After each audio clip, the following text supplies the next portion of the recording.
Okay, good morning. Pa-install po ng AnyDesk. Ganito po, no? So, install nyo lang siya sa Play Store. Ayan.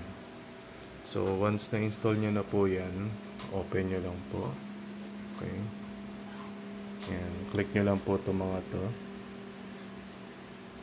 Ayan, back nyo lang po. Ayan. Click nyo lang po yan. Hanggang matapos yung tutorial niya. Ayan. Tapos, lalabas to, do not show. Click nyo lang, okay. So, ito puro mga naka-explanation. So, dapat po mag-check lahat yan. So, yung notifications, ayan, no?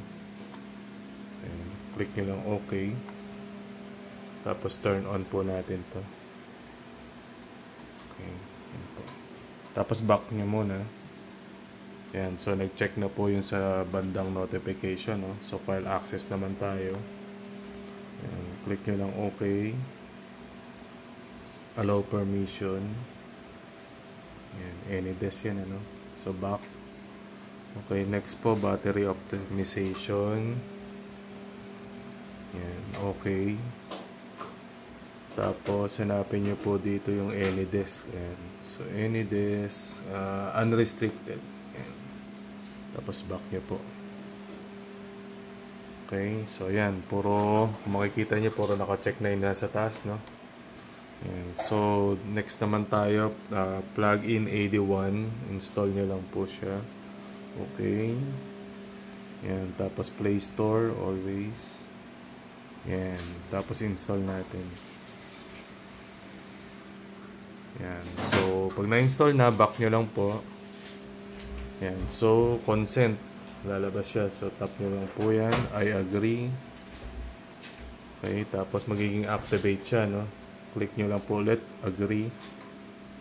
Yan. So, hanapin nyo rito yung it's either downloaded apps or installed apps. Yan. So, installed apps siya. Tapos, kailangan po ma-turn on nyo itong AnyDesk Control AD1.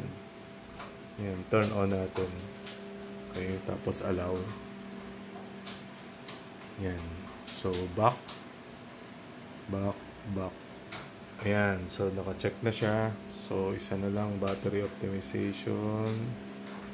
Meron pa palang isa. Ayan, battery optimization, AD1, unrestricted niya rin po yan. Okay. So, overlays na lang. Ayan, yung microphone, okay lang. Overlays. Okay. Ayan, tapos click yung AnyDesk, appear on top. So, dapat naka-turn on din siya. Ayan. Okay, so I think yun lang sa setup ng AnyDesk. Susundan nyo lang po yun. Microphone, turn on na rin natin. Sige, okay na. Ayun po, pa-follow na lang po yung installation ng AnyDesk. Tapos re-remote po ako once done na po. Thank you.